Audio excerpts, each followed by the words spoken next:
To najrečji čas v Klankači bi za mne osobiste. Čas, když je režisér Karl Schröder z Radebojla pola nás 7 všelakých rol inscenoval. Tuto človek, on je tvoril klanky v noci, po večerach a v noci je on te klanky tvoril a vodno je on s nami proboval.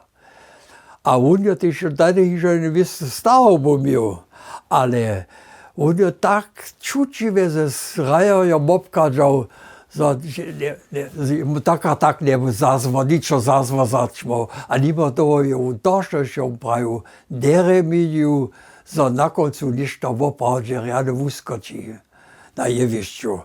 A ja, kaša prajú, ja som tola makus haj čučivý človek najskýre, a to je pola mnie za moje umysłskie dzieło impulsy dało, když jsem ja czas żywienia mógł později używać a nałożować. A to są też w serbskich inscenacjach později ludzie rady ke mně přišli, když jsem ja rał, a dženstliší dzieniście, když ja nauseniče jsem a tu a tam se ludzie dopověděli, a to je tola tu, a to tu klanka, a da se vodi vesla, se vodi me vidža, me postroja,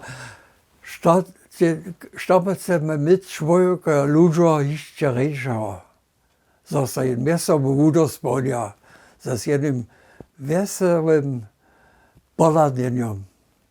To je tež lubidžak.